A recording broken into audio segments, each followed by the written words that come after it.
Hello and welcome to this video tutorial. Today we're going to take a look at adding an element of drama and flair to your image, really dramatic color using Camera Raw. Now, I have here a raw image. This image on the left is the image straight out of the camera. White balance is a little messed up. The image was taken at sunset, so the vision I had for this image was something with very fiery colors, really a sharp image, maybe a little soft in some areas, and this is the image that I'm shooting for. So what I'm going to try to do here is guide you through adding dramatic color, or how I add dramatic color in this case, to an image using only Camera Raw. This was never really brought into Photoshop other than using Camera Raw, and actually we're using Camera Raw here in Bridge. Same as using Camera Raw in Photoshop, but technically we're not even bringing this into Photoshop.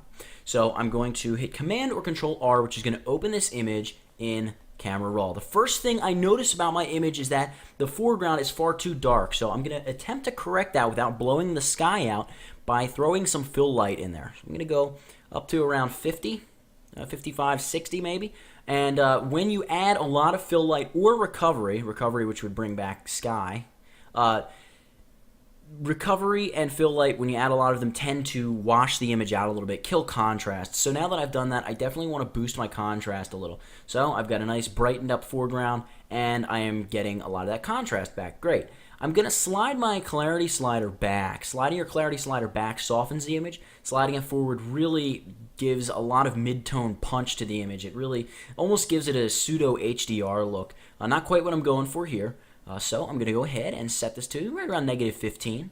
And we're going to leave the vibrance and saturation alone for now. We may come back to them later. What I'm concerned about now is the temperature of this image. It's far too cool. So I'm going to see what the preset white balances have in store for me. I'm going to check out daylight. And I really like this. I really like daylight. We're going to try cloudy. Cloudy's pretty nice. It's introducing a little bit more orange. I actually like that a little bit more.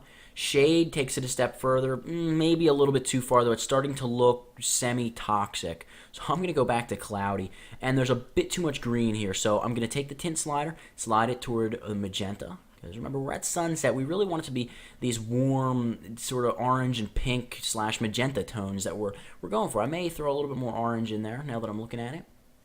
There we go, and a little bit more magenta. Alright, cool. Now that we've done that, we're going to go ahead and begin using the adjustment brush. The first thing I want to do is brighten up the foreground a little bit more and darken the sky a little more. So we need two separate adjustment brushes for that. So I'm going to set the one for the sky first. I'm going to go exposure negative, I don't know, 35 or so. Set brightness to 0. We're going to boost clarity because I want to give a little bit more punch to those clouds and maybe add a little bit of contrast as well. Alrighty, now that we've done that, I'm going to boost the size of my brush and boost the feather.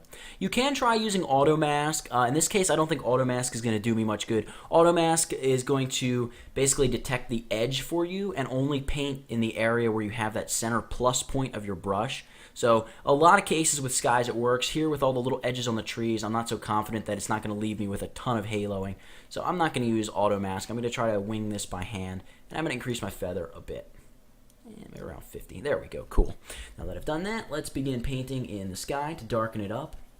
And you may notice it's making it a little more orange because here in color, you can select the color swatch there, and you can add a bit of color to whatever you're working on. I'm throwing some orange there into the sky. And we're going to finish painting this guy in. Again, just focusing on around that big tree especially, making sure we kill off any kind of haloing that may want to crop up. Alright, cool. Now that we've done that, let's just try bringing the brightness down a little bit more. That's not too bad. Just, again, double check around the tree because that's where you're really going to notice that haloing. Now, I also want to create an adjustment brush for the foreground, so I'm going to choose New. And I'm going to select my color swatch, drag saturation to nothing. We may add some color to the foreground, but not right now. I definitely want to boost the clarity here in the foreground, something around 50. And the contrast as well, a little bit, and we'll make it just a little bit brighter. Bring the exposure back to 0 just by double-clicking that slider. And we're going to bring the brightness maybe plus 15 or so. And I'm just going to paint in here in the foreground. Kind of a subtle effect happening. But really what we're doing is we're adding contrast, and we're making the foreground of this image a bit sharper. All right? I'm going to roll over this, make sure I hit all the areas that I want to. All right, cool. Now that we've done that, I may go ahead and just add a little bit of magenta to the foreground just to, give it a little bit of the effect that the sky is going to be casting this big red / orangey glow onto it. I want to create a new brush, and I'm going to really boost the brightness to about plus 30, contrast and clarity. We don't want to add any color though. And I want to paint here along these rocks just to give the eye something to really look at and follow, almost right to the horizon, like so. There we go. Going in here, really pumped up those rocks a bit, add a little more clarity and a bunch more contrast, touch more brightness. There we go. At this point, the sky is still a little lackluster, so I'm going to go back over to here, and we're going to choose our HSL/grayscale panel. And what I want to do is, with hue, I want to shift the hue of yellow more toward green, because there tends to be a lot of yellow in grass, and I really want that grass to look very green. And I'm going to swap orange to look more like red, and blue to go a little more purple, to give us some purple up there in the sky. Here in saturation, I'm going to boost the saturation of my yellows and greens, as well as my blue and purple and magenta.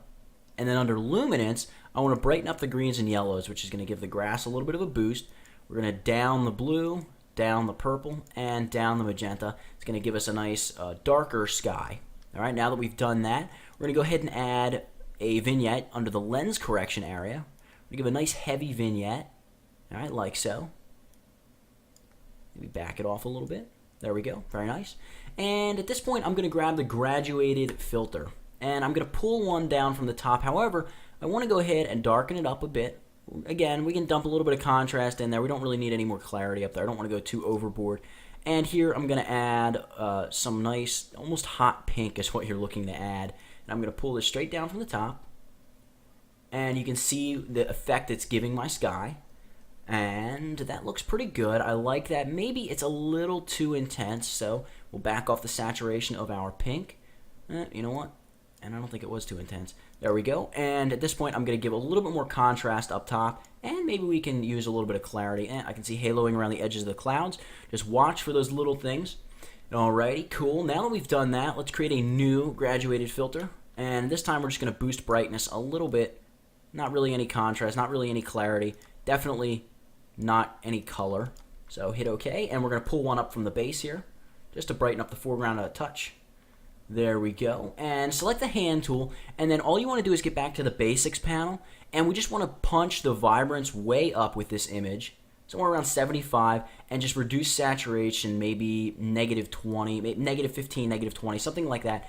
And you can see the extreme difference in this image. I actually want to come into lens vignetting and give a little bit of post-crop vignette. There we go. Now to preview total before and after, go to the snapshots panel and just hit the P key. There's what we started with. And here's what we finished with. And you can see a huge difference, all using camera raw. At this point, I would just hit done. And we go back to the bridge. And you can see, well, this image will update in just a second. And we'll have something very similar to the image here on the right. There you have it. An image that's pretty similar to this one. One here, one there, created completely in camera raw.